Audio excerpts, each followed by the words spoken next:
Hello everyone, welcome to my channel Darpan of Gyan. Today we will continue the chapter A Girl with a Basket, chapter of 12th class. For, now we will continue what forced the writer to buy the little girl's basket. Writer क्यों force हुआ छोटी सी बच्ची की basket खरीदने के लिए. When the writer saw the poverty girl's small age, self-pride, touching voice, tearful eyes and graceful return of money, he was forced to buy. जब writer ने देखा कि बच्ची गरीब है और उसकी छोटी सी एज में भी उसमें इतना आत्मगौरव है और उसकी दिल को छू जाने वाली आवाज़, उसकी आंखों आंसुओं से भरी हुई आंखें और कृतज्ञतापूर्वक उसका धन लौटाना, जो राइटर ने उसको पैसे दिए थे वो लौटाना, तो इस सब से राइटर को उसकी बास्केट खरीदनी पड़ी. वो बहुत ज़्यादा प्रभावित हुआ. What one reason did the writer give to Pandit Nehru for having fallen in love with India? Writer ने पंडित नेहरू को कौन सा कारण दिया कि वो भारत से प्यार करता है, वो भारत से प्यार करने लगा है. The reason that the writer give to Pandit Nehru for having fallen love with India is self pride and honesty. जो यहाँ के लोगों में आत्मगौरव आत्मसम्मान की भावना है और जो उनकी ईमानदारी है, तो उससे राइटर बहुत प्रभावित हुआ और वो भारत से प्यार करने लगा. Why did the girl not accept money as charity. लड़की ने धन को चैरिटी के तौर पर क्यों नहीं स्वीकार किया.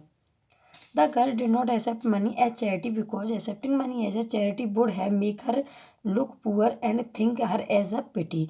लड़की ने धन को इसलिए स्वीकार नहीं किया क्योंकि ये उसकी गरीबी को दिखाएगा और उसके ऊपर दया की भावना व्यक्त होगी, इसलिए उसने वो धन लेने से मना कर दिया.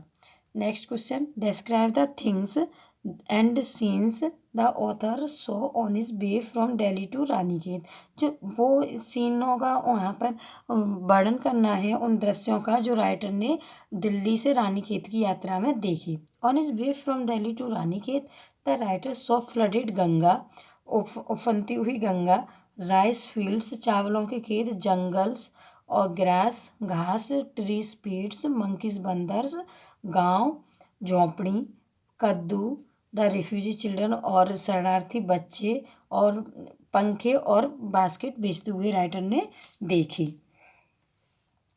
नेक्स्ट क्वेश्चन है, how did William C Douglas try to know something about India. William C Douglas भारत के बारे में कैसे जानने की कोशिश करते थे. To know the real feelings of the people of India, William C Douglas talked to the English knowing Indians on his journey. He talked about the world politics and the current topics of the day. भारत की feeling जानने के लिए, भारत के लोगों की feeling जानने के लिए विलियम सी डगलस जो भारतीय इंग्लिश जानते थे, जो भारत के लोग इंग्लिश जानते थे, उनसे अपनी यात्रा के दौरान बात करते थे और वो जो करंट में टॉपिक चल रहे थे राजनीति के, उनके बारे में बात करते थे भारत के लोगों के बारे में जानने के लिए. Next question, why was the author highly impressed by the conduct of the little girl in the lesson A Girl with a Basket. Writer क्यों प्रभावित हुआ, बहुत ज़्यादा प्रभावित हुआ लड़की के बिहेवियर से, उसके चरित्र से चैप्टर में. तो आंसर करेंगे, the girl was starving and dressed in rags but he had strong sense of self respect. लड़की भूखी थी और उसकी ड्रेस भी बहुत उथल पुथल थी और फिर भी वो उसके अंदर आत्मसम्मान का, आत्मगौरव का एक बहुत बड़ा उसके अंदर स्ट्रॉन्ग फीलिंग थी, उसके अंदर स्ट्रॉन्ग सेंस था. Her sense of self respect impress the writer so deeply that he bought her basket. और जो उसका जो सेल्फ रेस्पेक्ट था, उससे राइटर को वो बास्केट खरीदनी पड़ी. राइटर को बहुत ज़्यादा डीपली उसने प्रभावित कर दिया.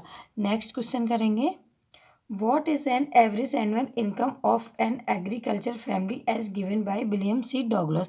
विलियम सी डगलस ने एक एग्रीकल्चर फैमिली की जो वार्षिक इनकम है उसका क्या एवरेज बताया है. According to William C Douglas the average annual income of an agricultural family was not then $100. William C Douglas ने बताया है कि एक कृषक की फैमिली की जो इनकम होती है वो $100 से ज़्यादा नहीं होती। Thank you guys for watching my video.